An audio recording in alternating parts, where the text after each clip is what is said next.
With regards to the bed that he sleep on or the pillow that he rely on, K is exempted from. He's disqualified from mentioning. So yes, in the end, you go back to it, and so it's very important that you get at least something that makes you comfortable. Yeah. All right, something that makes you rest. You go and sleep on, or are you slept on? There's a reason there was an embargo on you even before the conversation will start. Do not run any commentary on the matter. There's a reason we say you are barred from making any such commentaries before we get ourselves into trouble. But it was short, but it was restful enough, and so I'm happy to hear. I'm excited about it. What about you? I mean, well, I slept good. I don't know, mixed feelings. Anytime I'm going to bed, I think about the motorway, the Accra Tema motorway. No pain, no gain. You know, it's a situation of enduring for a while. I don't know who this contractor is, but he is one of the weakest contractors I've ever come across. Oh, he is terrible. He doesn't conform to global standards. Here is the thing: anybody who is bidding for such a highway contract would bring in a global standard. What's the name? Contract. Global execution. Exactly. And everything will be signed off based on that. Give them the work, hand over the contract to them, and you realize that they're doing the contrary. You can't traverse that road at night. Reason being, all the signs that intend to show you or direct you as to where to pass, left or right, are written on boards, or they are just printed on paper and pasted there. That is a highway. It's not visible. To be electronic. It's not visible. I think it has to be LEDs all so that along. when the light hits, it reflects and you can tell. It has to be LEDs all along. Printed on paper. Wow. And then they paste it there. You know. No, they use the glossy one, so when it rains, it doesn't exactly. It's still. But that is wrong. Every now and then, the road needs to be watered. You have to put water on the road to avoid reduce the dust. Exactly, because when people crawl into bread vans that we call trot, to travel all the way from there to Accra, most of these bread vans that we call trot do not have air conditioners in them. So the windows are always down. Can you imagine people inhaling all the dust? And like I said, because of our indiscriminate way of behaving, people urinate just anywhere, people spit just anywhere, people defecate anywhere. And so these things dry up. They dry up and they become form part of the dust. And when you inhale it, look at the situation. They don't smoothing the road. If anybody tells you, I'm selling a car, ask them where they live. If they live beyond the motorway, don't buy that car. Or, look, negotiate to the lowest point. No car in Tema should sell beyond 10,000 cedis. Oh. No car. If someone buys a 2026 Land Cruiser, it should sell 10,000 cedis. 10,000 cedis. Because the road is terrible. And the contractor is horrible. I'm thankful that you've brought this up for a conversation as well. All right. It's something that ought to be said. We need to give the Ghanaian a certain level of respect and treat them well. Absolutely. Right? I am someone who always asks the question, are citizens willing to endure the difficult times, which is geared towards making the situation better? That's why when you started, I was like, oh, you have to endure for it to get better, because once your road is being constructed, at some point, it will be rough. It will not be asphalted and all of that. And so you have to endure until, because I remember when the Aoshi, Pokwase, and Banyard Road, at some point the traffic was terrible.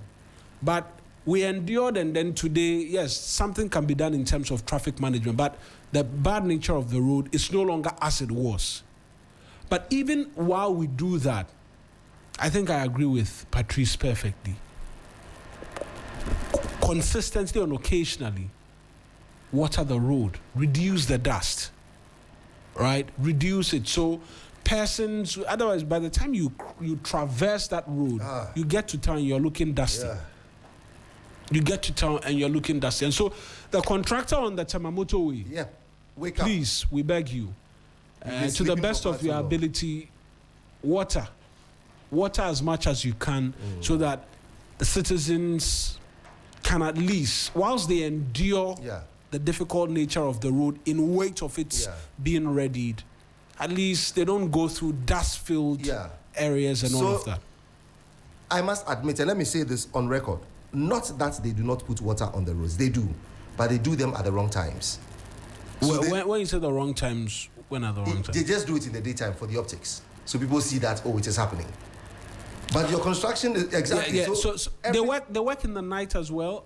I think I've they don't. I've not seen them in the night working. Oh, I recall one time I was going either the Volta region very early, and there are some drainage systems which are put underneath, and so I saw some works in the night. But regardless, it right? Is just bad. Just as consistent as you can. Make the citizens' life easier. Abuja. Make the also citizens. One person I need to say hello to this morning. Kwame, good morning to you. Kwame, I'm pretty sure you live somewhere around Committee 25. Please, 25 area Gulf City roads, they are evil roads. They are evil roads. Now, the reason I say they are evil roads is that, look, anytime you pass on that road, you curse whoever is in leadership. And they push you into doing... How bad is it? Because... Really? Yeah. No, I'm asking. I'm asking how bad it is. From the Kumbaria into the Gulf City area, they call somewhere what Bediakon. They call just Gulf City. There's Rasta Village, there's Bediakon, there's Jinyame, and all those strange names. You can come up when it gets to anywhere along that place. Look, the gullies that you need to go through. And I keep wondering, if somebody were ill or sick, or there was a pregnant woman who needed to be carried from one point to the other, trust you me, that person's situation will be so much aggravated and get worse. The road is horrible. The land is actually clay. The soil is clay soil.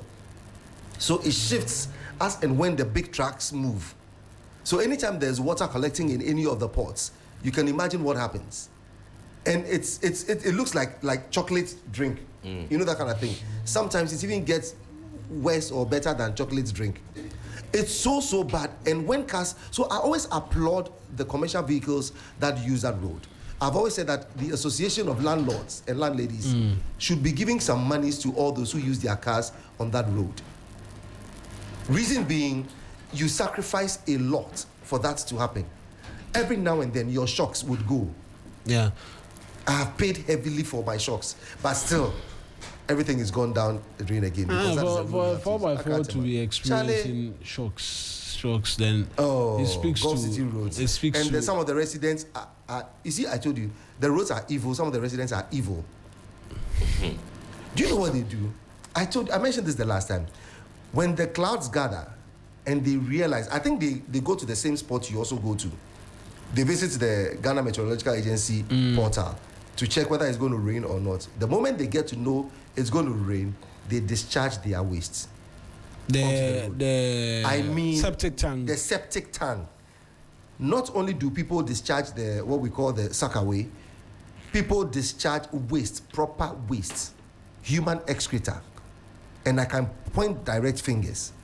To homes and all that. A police woman and a church elder. Patrice. I'm not kidding you. I was so amazed. I was not home when it happened. Okay, means you live close by. I live opposite. Oh, okay. And they did that. I was so taken aback. I was shocked. That's bad neighbors. Evil. That is evil. Because the point is that you're thinking you are discharging it onto the road. But then it travels everywhere and some residue is left along the road. People will drive in with their car ties. Kids and take it, going inside. Children walk through that thing to school. I mean, there cannot be an excuse. How much? You see, the people come once a while. Engineer Crosby. Okay, what Mr. Magashi said, if you are there, maybe you're chewing some polo and it falls, I can't pick it. You can't pick. That is what is funny. You can't pick. Somebody sells fruits just around that area. So you can imagine some of these fruits you don't need to. So apple, for example, you don't need to peel. You just have to wash. And you can imagine somebody hungry buying it and then moving on. It's just bad. It's just bad. No, it's just bad. It's so shameful. So the entire enclave and the people of Ashaman are also crying. Ashaman, as for the roads, Michelle Camp and all this thing. The roads. Kwabena people, we too, we are You see, crying. Kwabena is. So I told you. Ashoman Estates area, there's some road big where you use transitions. Yes, transitions, yes. Where the PBL yes, area is. Oh, it is. In fact, Another, is it evil or bad? That one is also evil. Demonic.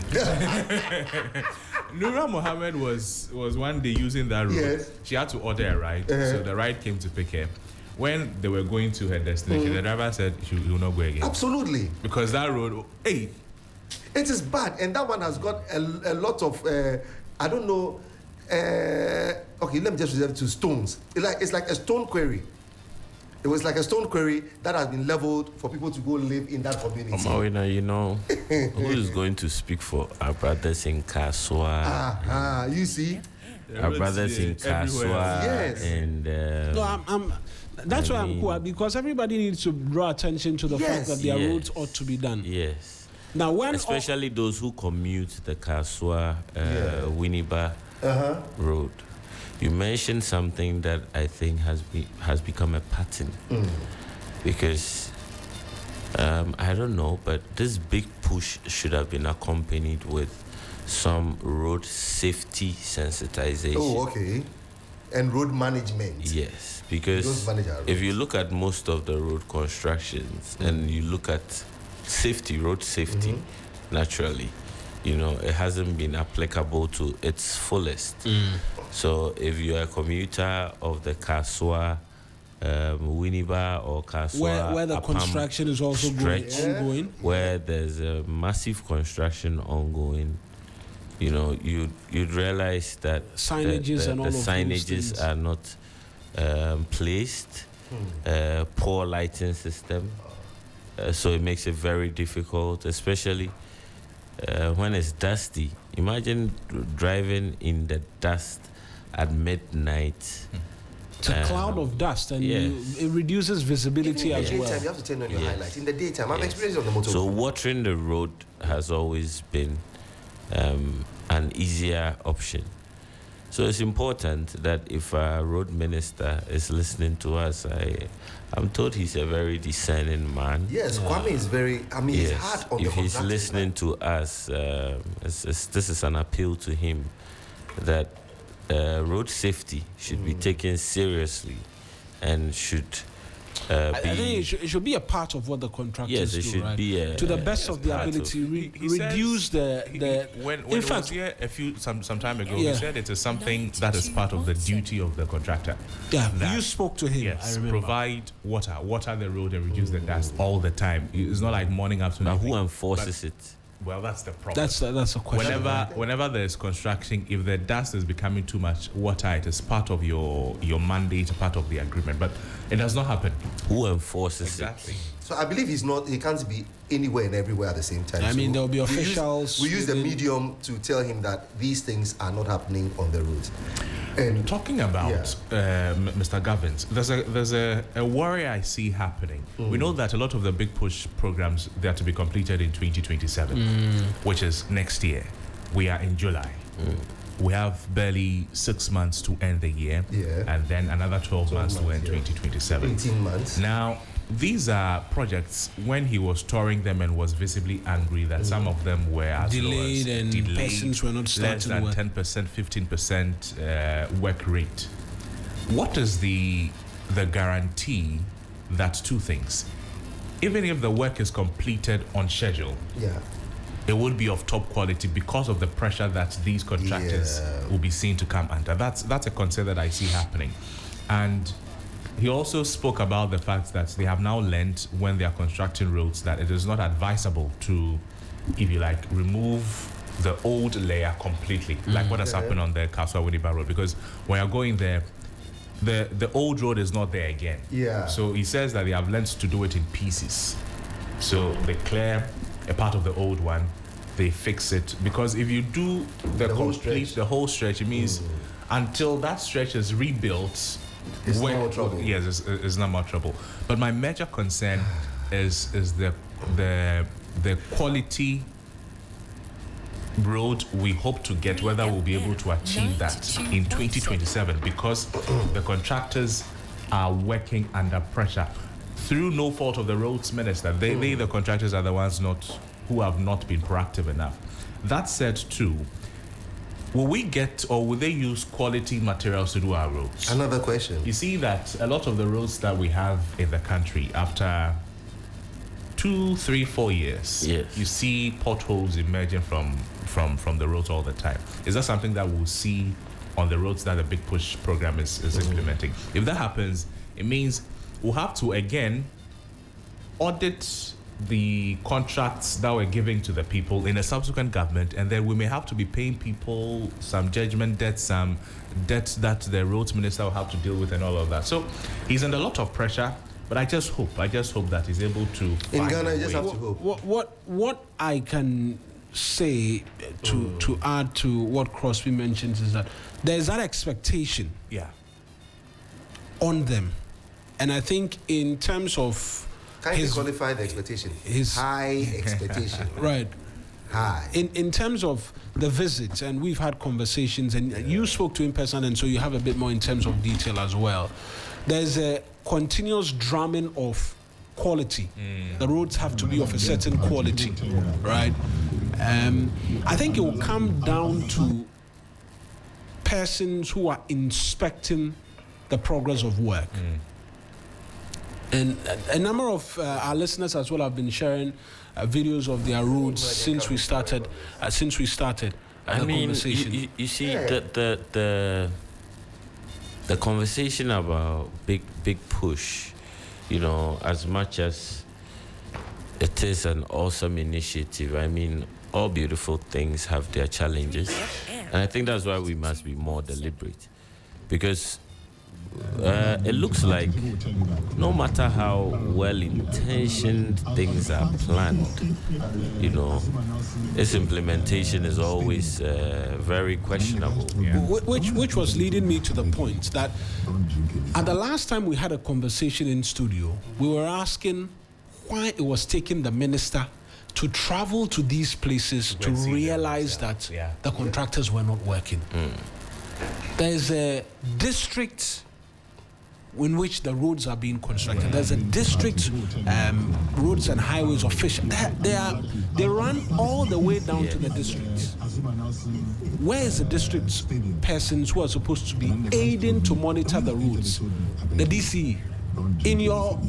In your district or municipality or metropolitan where the road is being contracted, is being put together, constructed, you are not inspecting to see, do they appreciate what, you know, you're supposed to do a number of layerings before you put bitumen, gravels and all of that. Do they know that, such that they can help with inspection?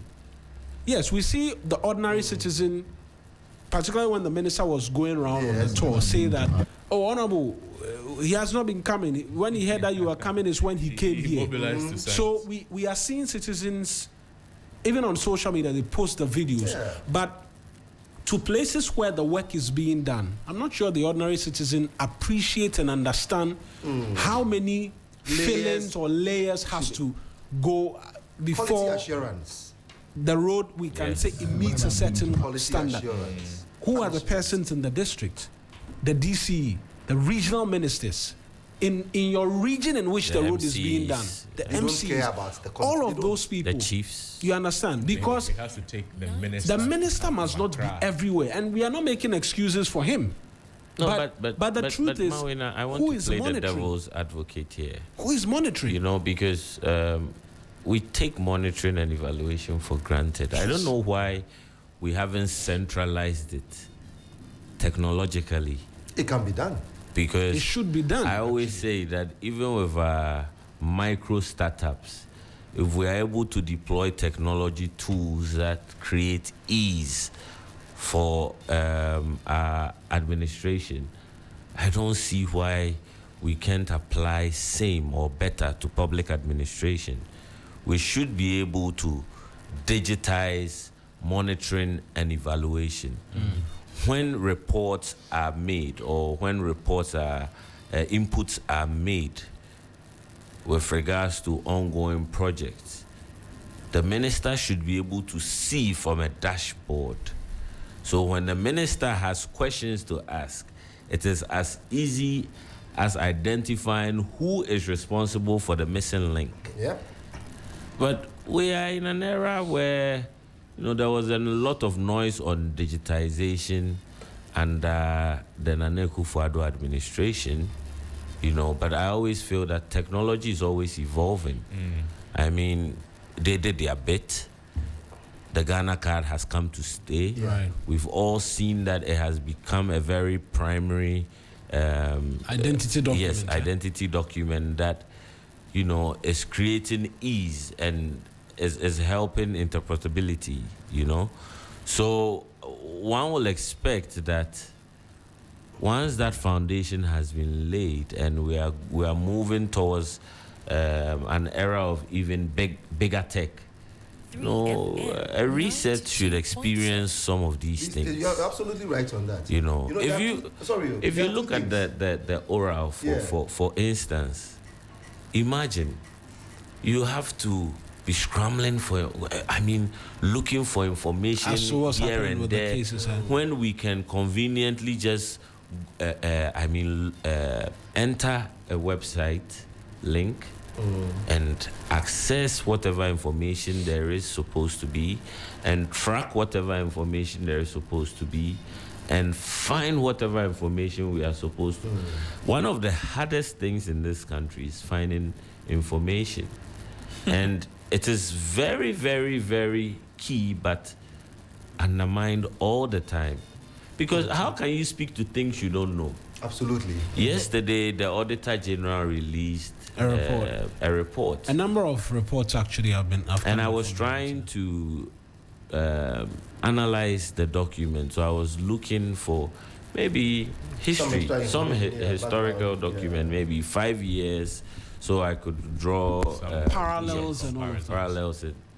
And my brother, go on the site. You'd see 2025, 2024, then it jumps to 2023, then it jumps to 2020. And you realize the 2021 documents are missing. 2022 documents are missing. And even the naming of files where there is consistency. So every year, I know when I'm looking for Crosby, all I have to enter is the gentleman who likes wearing African print, and Crosby would pop up. So this year I enter Crosby African print and it pops up and it tells me it's 2026. Next year I'm expecting that same title would be used to name the report for next year, so I'll be able to find that same document. But unfortunately, you don't find that. There's no consistency. So some of us are wondering if it was a reset or it was a reboot, because maybe a reboot. Back on the roads, two things. But computer that has been affected by a virus, like in Ghana's case, if you reboot it, it does not take away the virus. Who says they want to? Who says they don't want a reboot? They rather want a reboot. Because a reset is a different conversation altogether. I'm telling you. I think in the next few days, maybe we should create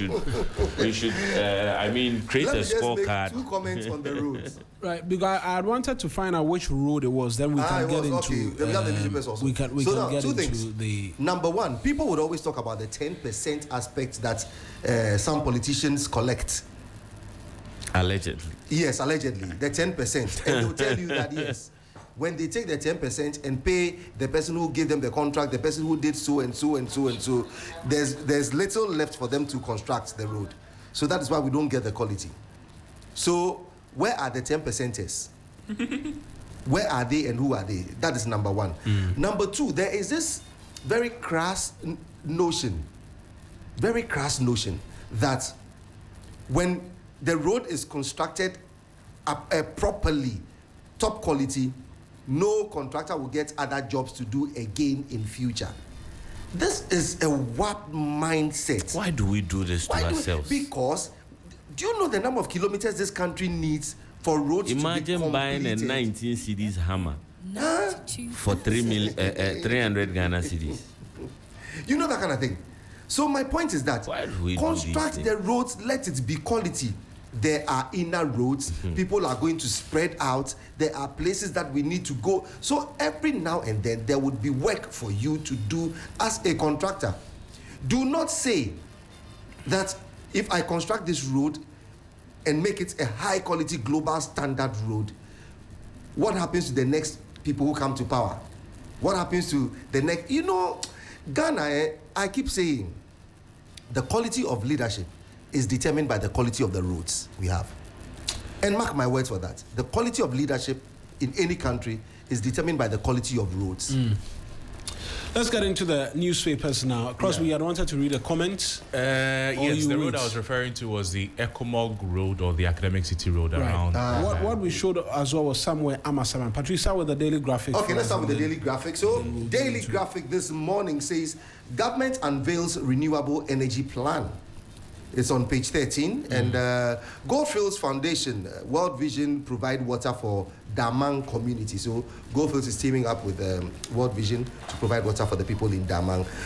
Surprisingly, a 61-year-old woman gives birth in Accra. 61-year-old woman gives birth in Accra. Okay, so they've confirmed the story. I saw it on social media. Yes, I was hearing 58. I later heard 60. Yeah, so the age ranges were a bit different. But I think the crux of the story is there. We're a very fortunate generation. I mean, we've experienced about Taza, a King Solomon, and now we're experiencing a Sarah. A Sarah. Yes. 61. Anyway, now the banner headline. Experience King Solomon, experiencing a Sarah. So the banner headline on the front page of the Daily Graphic today, we should get it, says, Ghana takes tough stance against xenophobic attacks. Declines South African president's visit. It has the pictures of President John Dramani Mahama and Cyril Ramaphosa of South Africa. This is a really bold step that Ghana has taken. I think this is one in how it was long overdue. Yes. And then the back page says Senaya faces surgery after World Cup heartbreak, vows stronger comeback.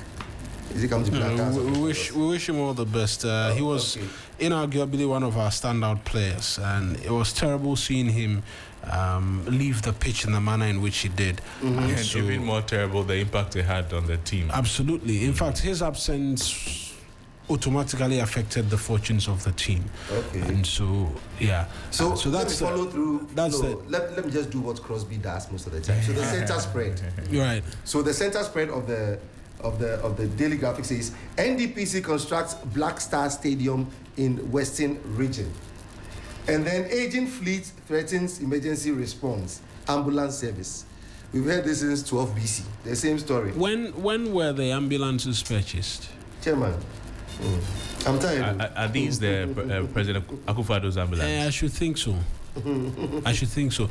We'll get the details. Okay. So it's one of the things because I think we need to find out.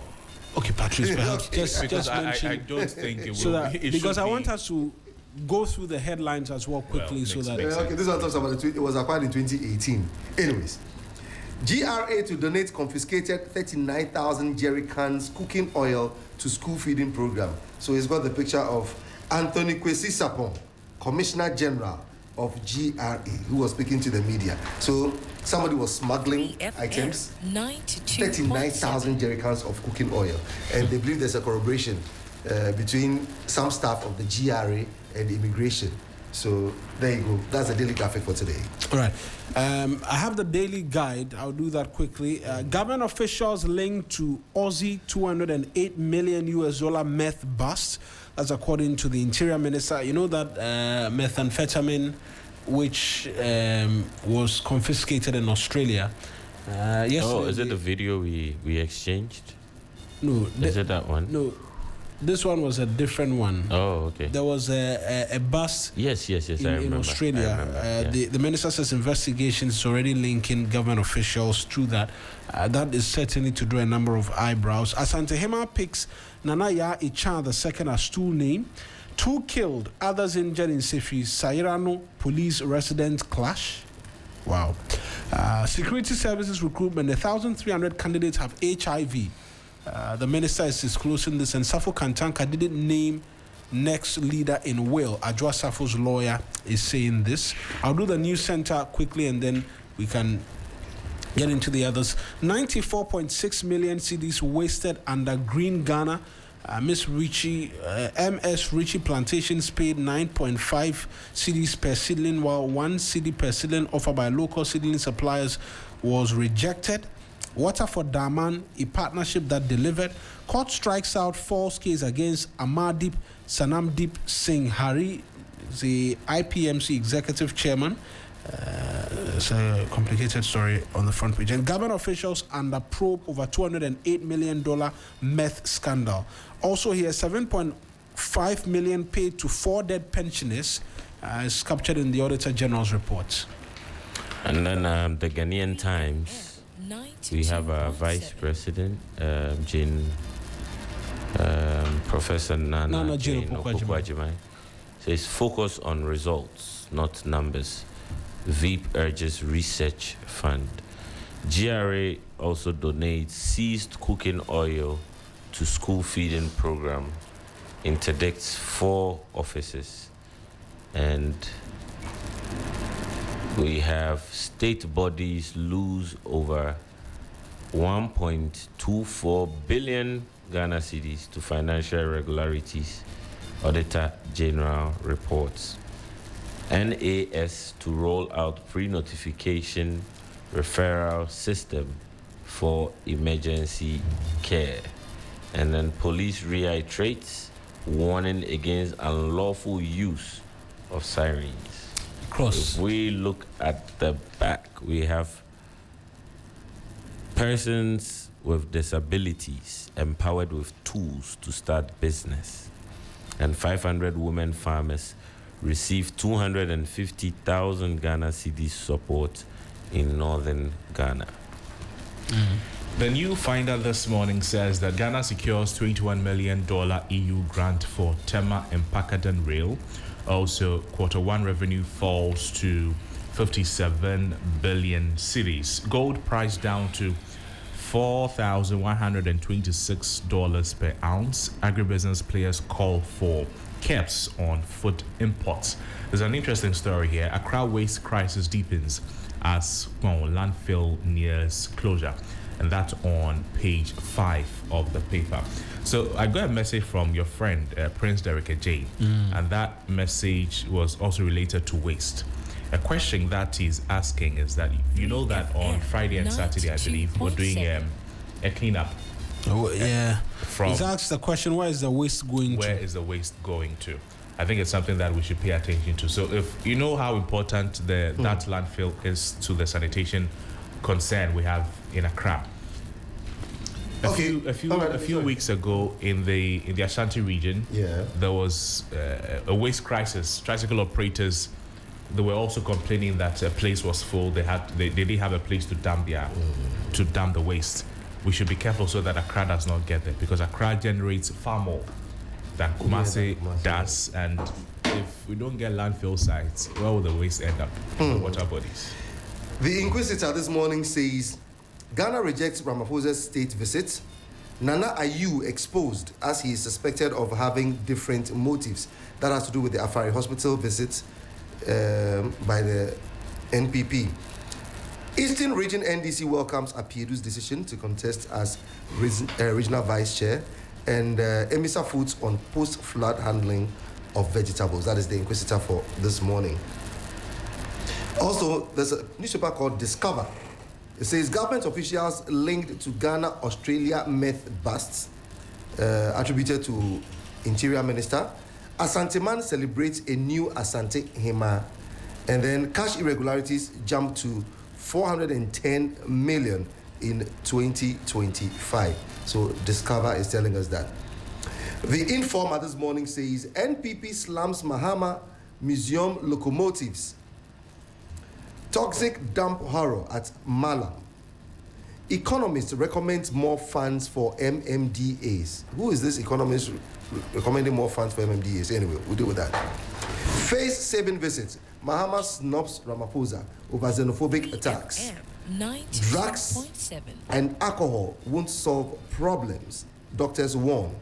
And Zoom Lion on it. So that is the Informer this morning. The publisher says dead men on payroll, 4 ghosts chopped 7.4 million Ghana cedis for 7 years.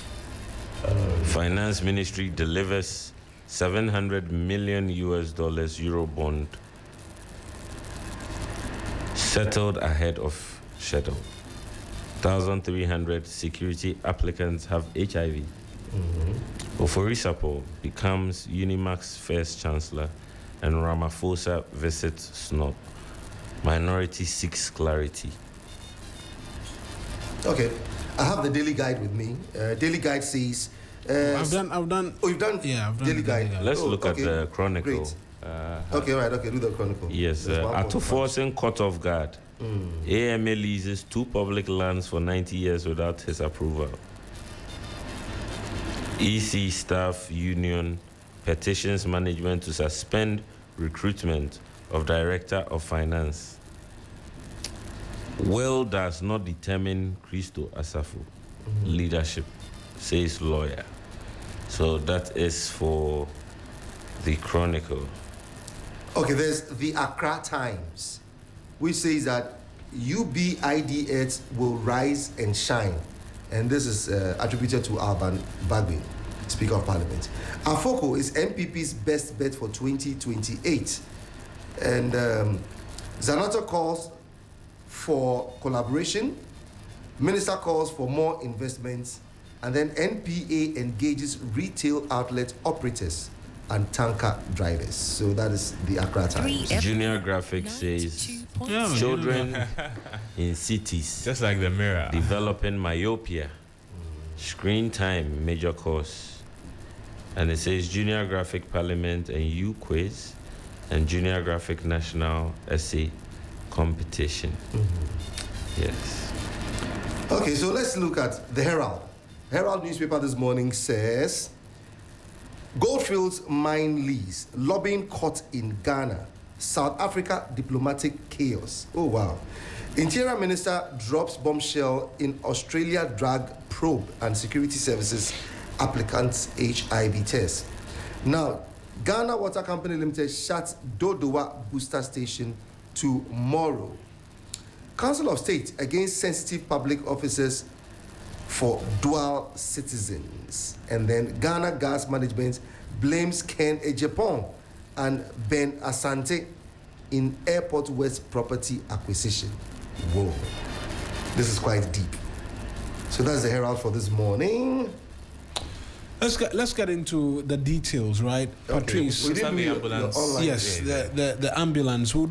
I'll just do the online reviews quickly, starting off from 3news.com and then my Joe Online as well as City Newsroom, just briefly, and then we can get into the details because people are wanting to hear the details, right? 3news.com, Argentina produce historic comeback to eliminate Egypt and keep World Cup dream alive. That's top of the stories here. Persons living with HIV raise alarm over shortage of antiretroviral medicines. AG files application to set aside ex-NAFCO CEO's permit to travel.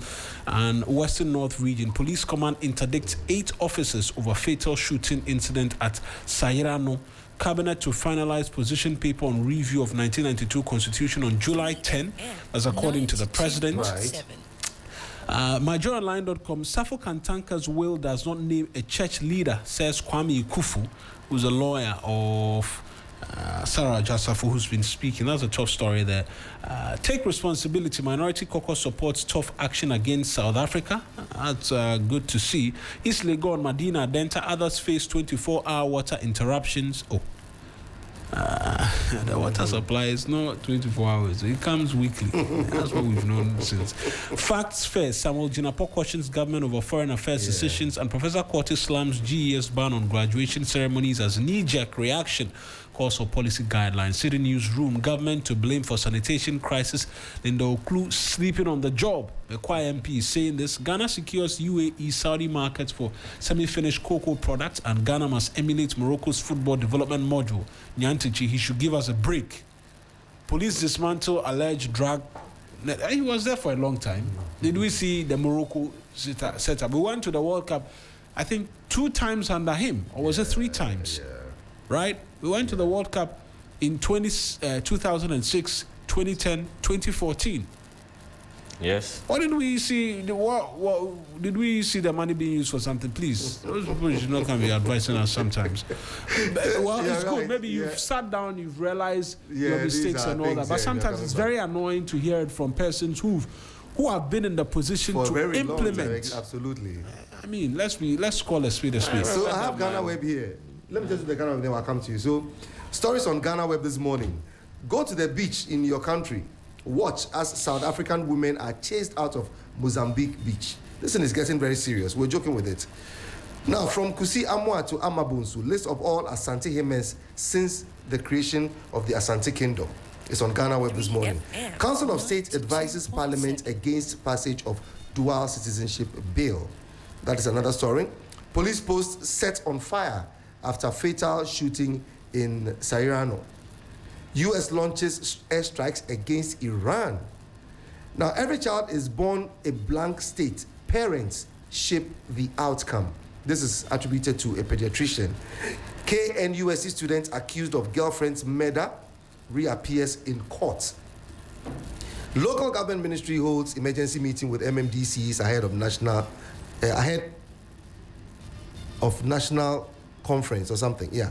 And then the final one, as you can see on Ghana Web, how callous, how wicked Pius Hajide blast state over rearrest of sick former buffer stock boss.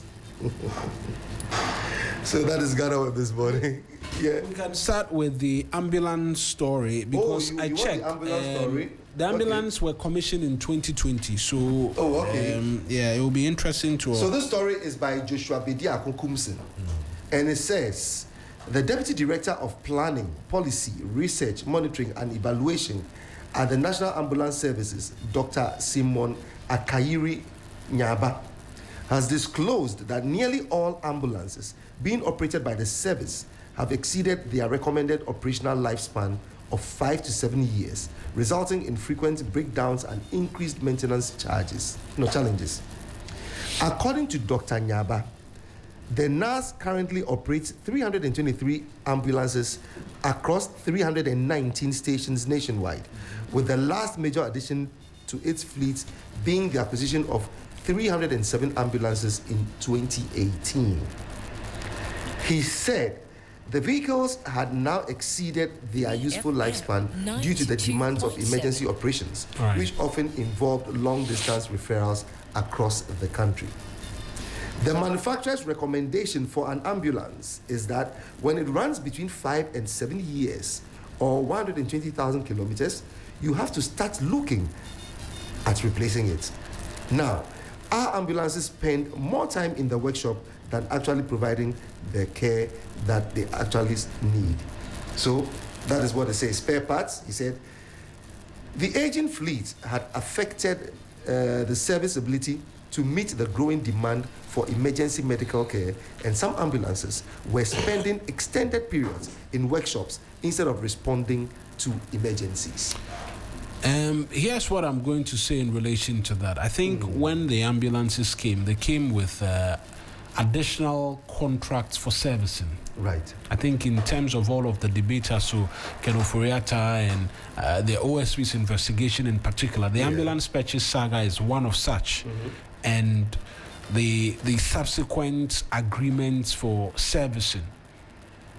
It's unfortunate the story doesn't mention that important context as well in addition to it, so that it can help us appreciate whether that contract is being fulfilled, because he tells us, the story tells us that the ambulances are spending a long time at the workshops instead of being on the road. Yeah. So what is the problem? Yeah. Did the contract for servicing and has it ended at some point such that now the ambulance service is having to finance the servicing?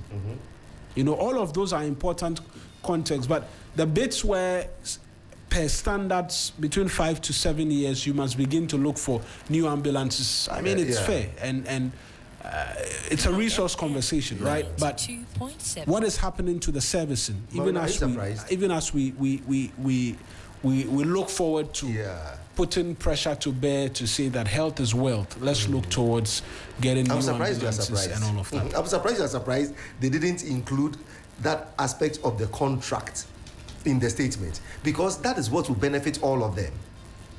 They just need to yank all these ones out, get the new ones, so that whoever is going to procure the new ones would get their bite. That is all. They don't need to focus on any contract. I'm not sure that will be all of it. Oh, they don't need to focus on any contract. I'm not sure that will be all of it. But one of the reasons the ambulances are spending more time at the workshops than on call for any emergencies is the bad nature of the roads they travel.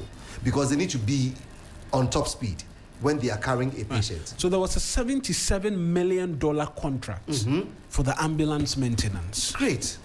So 77 million. In fact, there's a story here from a year ago or so, which says Akando, the present health minister, Akando, saying that he was going to probe the $77 million ambulance maintenance contract. It's why I asked why that context was missing. So to let us know if the contract for maintenance of the ambulance has come to an end, then we know who is footing the bill for all of this, and it provides a bit more context to go specific and ask the specific questions. $77 million for maintenance. Engineer. You see? So road network is one of the causes. Road network, because at top speed, any pothole, they have to run through it. Any rambo strips, they just have to go over it. Any speed ramp, if it is within the range, they can go over it. So, but the roads are so bad and they have to be fast. So every now and then, much as they do other things that most, it comes to the media, carrying plantain and cassava and all those things, yes, those are the ancillaries. But the point is that the road network is bad. So mud gets into it, water gets into it, dust gets into the engine and all that because of the movement and all. But I am really interested in the $77 million maintenance money that we don't know whether it is still in existence or not. So CID director is here. He will be able to tell us whether that money is still available. So CID. We will dig into it accordingly. Look, this is a dead state, man. Ghana is a dead country. So we are hopeful. We are hopeful. There's no hope for Ghana. So far as we have people like Crosby and Mawina and DJ Phil in the system. I want to understand something. So the ones that they are complaining about are the ones that were bought before 2020. No, it's the 2020. It was commissioned in 2020. It's the 2020 ambulances. Yes, that's why I even had an issue with them saying 2018, because the ambulance were officially commissioned in 2020. So I think the batch was the 2018 batch. They bought 307, according to the story. The 307 purchases was by the Akufo-Addo administration. It was commissioned in 2020. Yes. So he says that. So according to Dr. Nyaba, he says the National Ambulance Services currently operates 323 ambulances across 319 stations nationwide, with the last major addition to its fleet being the acquisition of 307 ambulances in 2018. So the last time we acquired was 2018. So I think the agreement, the maintenance agreements may have come to an. It was a 5-year maintenance contract worth $77 million. Wow. 5-year. Meanwhile, it says the contract was awarded to procure the 307 ambulances for $41 million, and then the maintenance contract was $77 million. So that's a bit more. 2026, that means it expired last year. Yes, it should suggest it expired last year. Last year. Right? But if the story also tells us that they had been in workshops for a long period of time, it will raise questions as to what was being done with the maintenance funds. Exactly. Yeah. Exactly. And so all of those are very important questions that ought to be answered. I'm going to take us into page 3 of the Daily Guide newspaper in relation to the Australia methamphetamine story, because the Interior Minister was speaking yesterday, and one of the stories we'll focus on during the big conversations a lot later this morning. The story is by Ernest Kofi Edu. He's reporting from Parliament, he's writing from Parliament. He reads that the Minister for the Interior, Mohammed Mubarak Muntaka, has disclosed that some government officials are being interrogated over their suspected involvement in the recent $208 million worth of methamphetamine bust in Australia linked to a shipment from Ghana.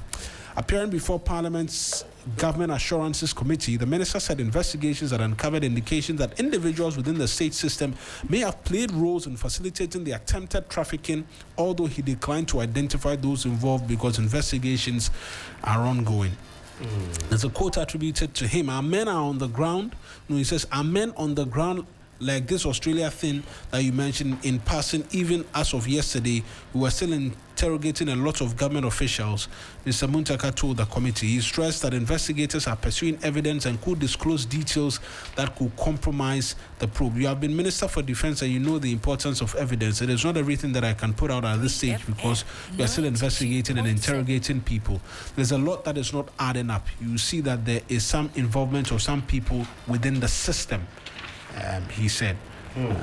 Quick thoughts on that, and then perhaps a bit more. Well, he was also, just on the Minister, he provided details as to how 1,300 of the persons who put themselves up for possible recruitment into the security agencies, 1,300 of them they have had HIV and did not know, and so health officials were communicating to them. Serious. The HIV thing is a very serious thing. I knew about this thing about 3 years ago. I got to know about this 3 years ago because I have somebody in there who is part of the recruitment, and he kept on telling me that, look, Ghana is treading on dangerous grounds because the rate of infection among the young people is deadly. Now, these are the young people we are seeing because they've gone in to apply for a job. Perhaps they may be dating elderly people or much older people whose status we don't know. So HIV spread is on the rise. Most people don't know their status. Most people don't check because they don't find it necessary to do so. And we take everything for granted. Familiarity, because you become my friend, that is it. But that is quite alarming. So if this is coming from the military, what about the police service? No, this is the police, fire service, all of them Ghana combined. Immigration, yes, because it was the internal recruitment exercise by the Interior Ministry. It is pretty dangerous. I think we're taking it for granted. We're taking HIV/AIDS for granted because perhaps there's medication, something to sustain people. I hear when you're on that medication, you're good to go. Yeah. The medication allows you. What we also don't know is that you can take preventive medication against HIV/AIDS. So if I take that medication or that injection and I had a sexual relationship with somebody who has HIV/AIDS, I would not get infected. But that medication, is it easily accessible? It is currently in Ghana, yes. They say is also quite expensive. Yes, it's in Ghana. How long, when you take it, how long does it prevent? I don't know about the long lasting, but the point is that it just prevents you from catching it. Well, that's true. Or getting infected. So that also is available in Ghana. So if you want to do that, you can do it and have your free way with people. But I mean, the freeway at the barber shop. Yeah, the freeway. You know, it's early morning, so some of these things we can't discuss. But you know, when it comes to sex, it's very difficult to control people's emotions. Very few people have the discipline of protecting themselves when it comes to sex. For most people, the fact that you and I are having a rapprochement and we just are good to go, the presumption is that this person is clean. This person cannot be infected. This person will never be infected. I don't think so. So that is what leads us into it. Sex has no sense. The moment it enters, it runs from left to right. I think on this particular subject, I would have ceded to Kay because he seems to have more experience. He's missing in the Yes. in the conversation. Yes. But we trust would have him more that. experience. So we'll leave that for him and you okay. come and deal Right, with okay. it. But Marina, talking about the shipment, the Yes. drug shipment, the other leg of the statement from the ministry, I think it has become a story about possible official collusion. Okay, there's also the mention of port security failure, export procedure breaches, and whether Ghana's commercial channels are being exploited by international drug networks. And all of this, when they come together, they would paint a certain picture about the nation's security. Yes, there are agencies that are responsible or that are doing things to deal with drug concerns, but there's also some concerns we can raise. The human factor may be more dangerous than the technology gap. There may be technology that is available to scan and then fix some of these things or detect some of these things, but the scanners and the gadgets alone cannot fix the problem if the people who are operating the system are compromised. And that's what he mentioned, that there's possible collusion from top people or top officials. And he said investigators were interrogating government officials, and that some people within the system, when he says that some people within the system, your guess is as good as mine, appear to be involved. It gives you a strong thinking point that we may not have a border security problem. Ghana may have a trust problem inside the border security architecture. There's also the nature where it was shipped. There's the concern too about organized criminal sophistication. Yeah. Because this is not like something small that somebody caught somewhere. It's a big deal involving government officials that are being interrogated right now. So it looks structured, it looks transnational. This is the one that we have caught. What about the others that we didn't see, if anything like that happened? And then what's the other concern is that what if the Australian government had not found it? Yeah, it means it would have gone clean. Would have gone clean, yeah. From where? That's all it means. From Ghana. Yeah, it would have gone clean. I mean that doesn't come up for a debate at all. It would have gone. And 3FM, what does it say 92.7. About our security checks when it comes to these things? Yes. So Australia for now, it means yeah, free Ghana. You understand? Yeah. So it was in it's, transit from somewhere through Ghana, right? I don't know if it was yeah, certainly I it don't was in think- transit. yeah, we we don't don't produce produce- meth yeah. here, right? We don't produce meth here. So it came here and then they left from here. Either they came to do the packaging here because we send charcoal to Australia. We send a lot of we things export to- charcoal to Australia. So I think Right. this is, in fact, is my major concern here, that if Ghanaian officials had no knowledge of the consignment until Australian authorities intercepted it, you understand? And then NACOG officials also admitted that some established export procedures were not properly followed. Okay. That's a huge question mark that we should pay attention to. Again, this is the one that has been busted. What about if there are many more that will go through, that will not be busted, or that have already gone through? Raising the question that is export control, Yes. are we preventive, or we are only reactive after foreign partners expose the failures that exist within our system? And what lessons can we learn from this to tighten the security at the port so that these things do not happen again? I don't know the image this paints of Ghana at in the international scene, because it came from your country. You did not see it. If it was not for us, this is going onto the market, and millions of people, millions of livelihoods would have been affected. It's just you could attribute it to the fact that perhaps we have not invested a lot in dealing with such drug menace, like having the investigative 3FM, skill, having the 92.7. equipment to monitor, and then having maybe, let's say, a particular department that is responsible for all these things. Usually, when it comes to drugs, the key thing is a tip-off. And if you are not able to trace a tip-off to an address or to a location or to a particular people, it is very difficult. So it is just possible that our department that is responsible for that is not well equipped with facilities that can easily That is create possible. that. Exactly. It is also possible that they have the ability to, but they just found a way around it. Yeah, possible. Yeah, it is possible that they found a way around it. Or, you know, we have this familiarity kind of thing. So it's Crosby. I know him. He always exports charcoal. So there's nothing wrong. It's charcoal business all along. Somebody could corner Crosby somewhere and then put these things in. You get it? So for me, I think familiarity is one thing that's not supposed to seep into the security network. Everybody is a suspect. When you work under the security code, everybody is a suspect. Until you've been able to strip them naked and know that there is nothing on them, everybody, for a security-minded person, is a suspect.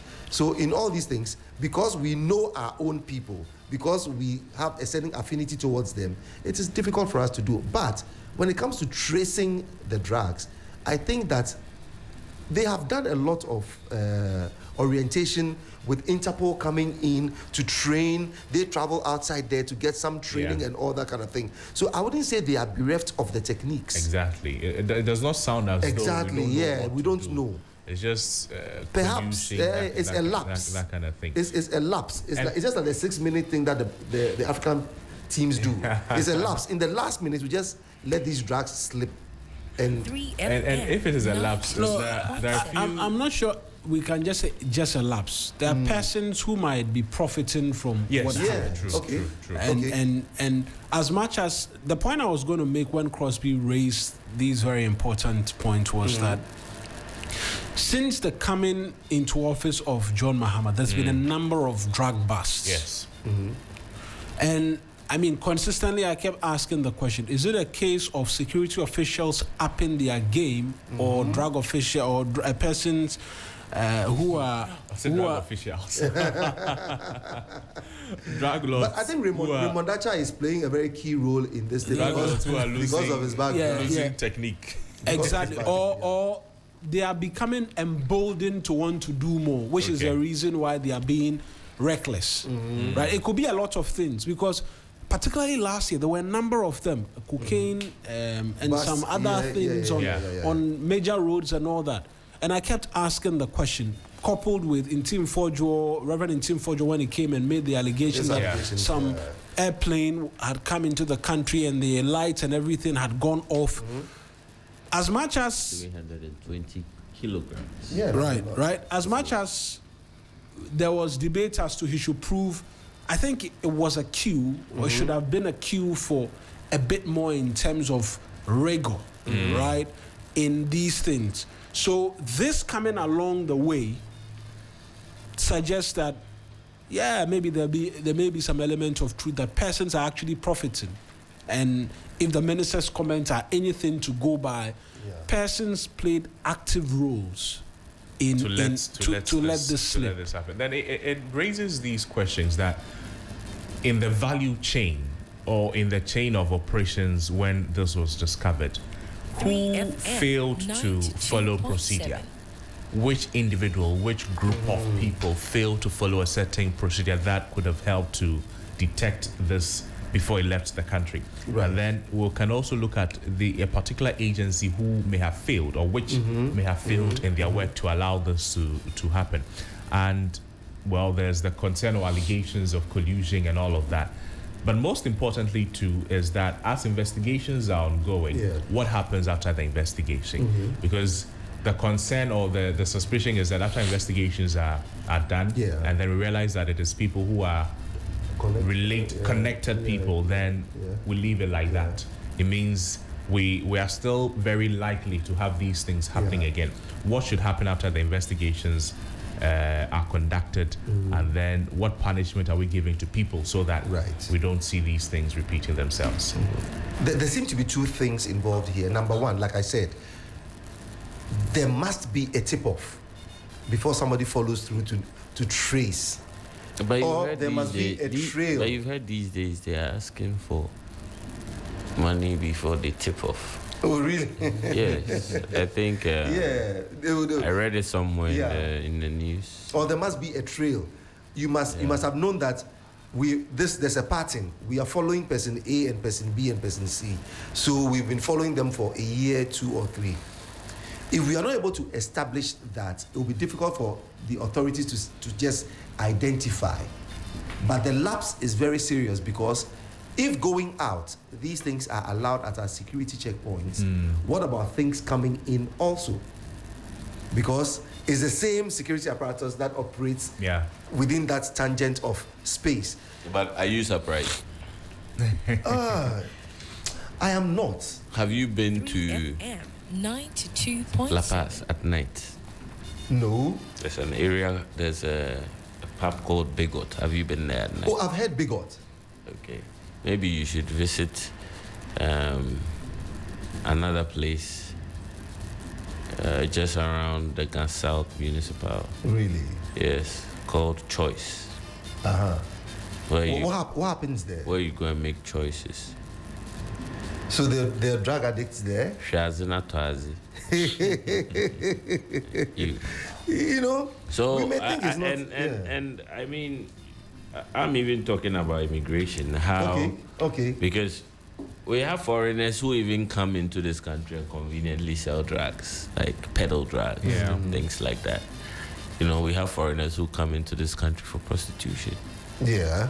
So it beats my mind, because I see them clearly on the road. So I'm asking. Yes, they are there. Yeah. Like, I mean, East Legon at night. Yeah. I see them. Cantonments, American Embassy, that runabout. They are there. Togo Embassy, I mean. That runabout. They are there. These days, they are even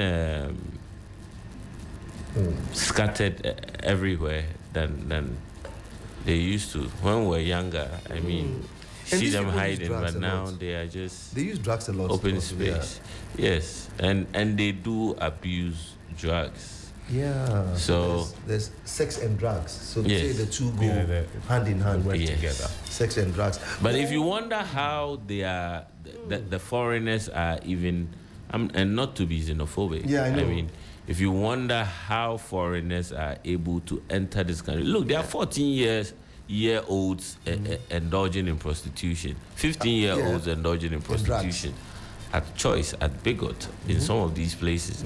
So a law enforcement, are they telling us they don't know what's going on? They see. FM They see. 92.7 And trust you me, should I say this thing or not? Okay, let me just quote it properly, so nobody says I'm scandalizing them. If you have a child who goes to these foreign schools, high-end schools, top-class schools, be very careful when they tell you they are going for a party, a friend's party, or a prom night, or a school party. Sleep out, A sleep out and all sleepover that. and all Look, the latest thing, I never knew, balloons. Oh, you're getting to find out. There's this balloon drug, and that We've is- actually The man is done. old. We've actually done lots of stories. Lord God Almighty. We've No, done- but I think we've it's done good to stories. echo it again. We've done because stories it on has it, become, but it's it has fair. I become mean, when rampant. they go out, you see when you see them holding balloons at the I party. hear the drugs among these helium young gas. They are Right. blowing air Yeah. into the balloon. It's helium Keep gas air and inside then- from the balloon. My first experience was at Accra Mall. So these guys park a Range Rover, 2 of them, and then they opened the boot to the car, and they were sitting there, and they are dressed like some yo-yo guys. Yeah. I mean, baggy trousers, singlets, and like upcoming musicians, that kind of feel. And he had this balloon, and the other guy also had it, and he would just put it on his lip a little bit, and then it comes back out, and I was like, hey, what is this new style of trying to con girls? You are using balloons. What kind of balloon balloon lab is that? I want to say corn girls. I thought it was Paul something like, Amantem. what are you showing, like, so Paul he kept on- Amantem. And then the balloon was reducing in size. Yeah. Then it got to a point, and he goes to the car. I don't know what he did. He refilled it. Then the balloon came back, and I was like, okay. Laughing gas. Then or I something left. Like that. And Yeah, that was all. that's a new trend. Then a friend tells me what happened, because he is an event planner. And Do you know what is Onkolos? No. Okay. And he says he organized an event, and they brought Onkolos. balloons, and all the students were Excited about And after that, I was listening to a indiscriminate teacher sex. speak on these issues recently, and I was so heartbroken because back then when we were in high school, I mean, you dare not. Even Coca-Cola was what it was because they believe it gets you hyper and things like that. But these days, you know, in our secondary schools, our basic schools even. So I think it's good you echoed that Those warning. balloons. Not just children And other or drugs. parents whose children are in international schools. Not just that. Even the public schools, my brother. Like, it is so rampant. It has, it's everywhere now. Wow. So I think it's just a call to parents, all parents, you know, who are nurturing teenagers to be very mindful and deliberate in ensuring that they live a drug-free life and are also, avoid the company of bad friends. So if you're a parent and you are not doing the needful, just know that the hate you give little infants messes everybody up. They just do the drop-offs. Yeah. Pick the child, drop them off, go away. I'm picking you up tomorrow morning, or I'm picking up at a certain time, and then. Oh well, I would say maybe. I mean, they also have busy schedules. They have to provide for their families. Well, maybe a quick drop off, but at home the relationship is intimate and things like that. But I think that the core. Yeah, the question is that you pay extra attention to the You parent. must be more deliberate. There's research that has shown that for parents, the people who now are raising your children are not you, the parent. It is the child's friend who is raising the child on your behalf. So be very careful who your child chooses as a friend. Hey. Be if you like, be involved. The concern is that to steer your child in the right direction when it comes to choosing friends. Else, you leave your child, someone else will raise a child for someone will you. raise your own child for you, and the person is not an adult. The This person is your child's friend. Another blind person ushering And you. you'll be into the- surprised there are even adults doing that. Yes. Yeah. This matter, it happened at Dansoman. You find adults who are very comfortable. We'll get the story. We'll get the story. For now, let's do But I sport. wanted to just mention the few drug busts that have been made this year. So this is the latest one that we've just spoken about. Paydu Junction cocaine seizure in Cape Coast, and this was Paydu in March, Junction. yes, Yeah. March 2025. About 3.3 tons of cocaine, and then, 3.3 tons. yes, another cocaine hidden in packaged Gary at Kotoka in February 2026. So this year, there's been a cocaine bust as well. That's why I asked the Volta question. region cannabis, Oh, June yeah. 2026. Oh, as for the That's for cannabis, we cannabis, should leave it. that one we grow it. I know if you go to the Volta region, they grow It it. is very necessary. We need it. And then cannabis trafficking. We need Also, cannabis. May But so far as 2025. I think The Patrice, Indian hemp. Patrice, Oh, as much as we think we need it, so far as the law has not been In fact, the minister was regularized. speaking about No, it's been this commercialized yesterday. now for commercial. Commercialized, but Yes. like not commercial Yes, purpose. but not for recreational Late use. Kofi Annan spoke and- about it. and- Recreational Akrasi use and- spoke about it. So far as it Akrasi remains Support. illegal, Yeah. it's What I'm saying is that there should be a deeper conversation along that line. We are being blinded. We are being fooled. We'll have So a that conversation. Thank you. Let's do sports And now. we need to do sports because and 6 then minutes.